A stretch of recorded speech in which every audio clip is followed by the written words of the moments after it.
Yes, so we are going to present connecting small-scale and large-scale processes in simulations and as well as our understanding. It's my bad, I'm not muted. But we have trouble connecting both. So essentially, this affects our ability to model complex social systems and understand how individual actions influence larger patterns. That's always been the problem. And so in this presentation, I'll explain to you a little bit about active inference, which is a formalism that allows us to do this, but also extend outside boundaries, which we generally consider to be internal or external, and see this as more of statistical illusions. So there are several major theories that try to explain consciousness, at least in the scientific realm. Obviously, I'm not going to go in the spiritual realm. There's global workspace theory that explains that consciousness happens when information is shared widely in the brain. Integrated information theory suggests that consciousness is related to how much integrated information a system has. Higher order thought theory is explaining that we're conscious of something when we have a thought about that thought. So it's more about awareness and the structure surrounding awareness. Attention schema theory tells us that consciousness comes from the brain modeling its own attentional processes and being able to control them in that way.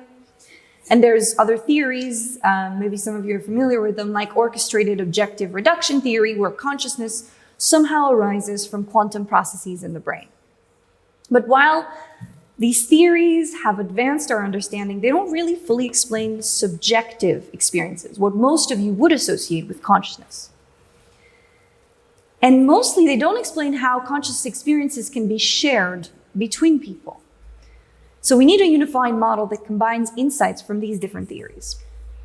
This is where enters Bayesian brain hypothesis. If some of you have done math or statistics, Bayesian probabilities is just the best way that we know to update probabilities. So the brain works like a prediction machine according to this theory, where we're constantly guessing what's happening in the world and updating our guesses based on our senses. This idea helps explain how we perceive, how we act, how we think, and a key part of this theory is extended in active inference, which is the lower pane, which suggests that the brain is always trying to minimize the difference between its predictions and actual sensory inputs. This process drives perception, action, learning, and it helps us understand how we can interact with our environment more effectively because we're minimizing this prediction error. So in active inference, the brain uses an internal model of the world to make predictions. It includes, I'm simplifying, states, which are hidden causes of what we observe, like objects or concepts, observations, which are the O's here, the sensory data that we perceive, actions, which is not the A, and it's basically we model how we influence our environment and how this affects the states, our observations, the transitions, which says how states change over time, and the likelihoods, which are states are related to each other. So the likelihood is A, the transitions are B, and you can see how B modulates is modulated by the states, and it tells us what next state is coming, and A tells us how am I interpreting what the observation was. So I make a prediction, I think an observation is going to come, the observation comes, was it actually what I thought? No, I update my model. And so the brain constantly updates this model based on new information, which allows it to make better predictions and guide our actions more effectively. And this theory fits well with the other theories of consciousness because it helps explain how information is integrated in the brain. It helps us understand how we become aware of our thoughts, how we focus our attention, but it still doesn't fully explain why some information processing leads to subjective experience. And so this is where the concept of a Markov blanket, and I'll extend it to the holographic screen, comes in. And this is where it gets kind of fun and freaky, and for some of you who like quantum theory, this is where it gets in. So Markov blankets can be considered like boundaries that separate different parts of a system, but they're statistical boundaries in this case, which means that it's more about where noise becomes noise rather than regularity, more like that. such as the brain and its environment. And so these boundaries allow information to flow between the parts while maintaining their distinctness. We were talking about essence earlier. That's kind of the idea. In the brain, there may be nested Markov blankets. So Markov blankets within Markov blankets within Markov blankets. And we can see this pattern everywhere. It creates a hierarchy of information processing levels. So it's crucial because it allows the brain to really process information at multiple scales, from simple sensory data to complex concepts. This is where the holographic screen comes in, which suggests that the boundary between any two systems can be seen as a form of a screen that encodes all the information exchanged between them. In the brain, this means that the boundaries between different processing levels act like screens, encoding information that is passed up and down the hierarchy. And it basically explains how we experience the flow of time. So you can see that this is a cycle. Information from the past, our memories and expectation, is stored on these screens, and it influences how we process new information. As we constantly update these screens with new data, it creates a natural forward direction of time in our experience. This is why we feel time moving forward. Our brain is always integrating new information into its model of the world. We combine all these ideas in the inner screen theory of consciousness, which thus combines active inference, Markov blankets, the holographic screen. Its key points are as follows. Consciousness arises from the brain's predictions and error minimization across hierarchical levels of, obviously, sensory data at the lower levels and abstract concepts at the higher levels. This structure enables processing at multiple timescales continuously, and so conscious experience is really the brain's best guess about reality, based on multi-level processing. It gives consciousness depth, complexity, and it helps us navigate the world and form a sense of ourself. Here, the Markov blankets separate the different levels of the brain generative model. It processes information relatively independently at each own scale, but it still aggregates at a common level.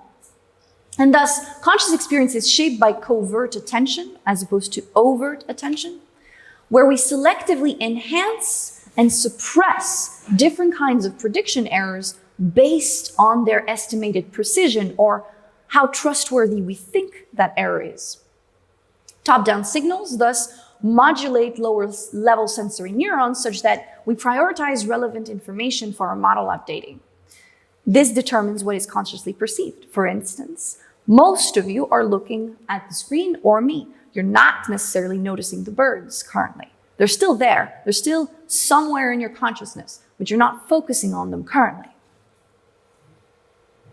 So our experience of time, as we said, involves remembering the past, experiencing the present, and anticipating the future. So the past is stored as prior knowledge. Yeah, that's better. The past is stored as prior knowledge on the inner screen. The present is the new sensory information being processed, and the future is the brain's predictions on past and present. And so the brain's nested structures really gives us the possibility to see this at multiple scales, which gives us a continuous experience of time rather than fragmented little bits that we can't really piece together. And variational free energy measures the difference between predictions and reality. And so when we are acting in the world to minimize this, we balance the accuracy of our model, but also the simplicity of our word model. A model that is too complex will not help you. You can't process it and you can't deal with it. So you try to simplify your model all the time, which means you also try to simplify your environment. So the brain's ability to anticipate or predict what will happen next is really crucial for consciousness and social interaction, because when people interact, they develop shared expectation about each other's behavior. It allows them to coordinate their actions and develop shared goals. The brain's predictive processes here help us understand others' intentions and also behave appropriately in social situations, which allows us to coordinate. Our model of consciousness really explains how groups form shared beliefs, shared goals. It suggests that individuals interact and share information. They align their internal models of the world, which leads to the emergence of shared expectations.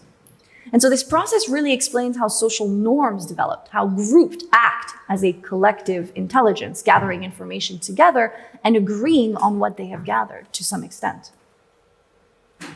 We developed a model of epistemic communities. I don't necessarily need to go into too much depth, but essentially what we found is that confirmation bias is a powerful force, but it's not necessarily something that is bad per se.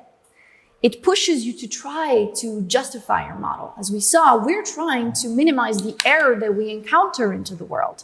So confirmation bias really is you trying to simplify how much error you're going to encounter and justify your existence in the world as it is.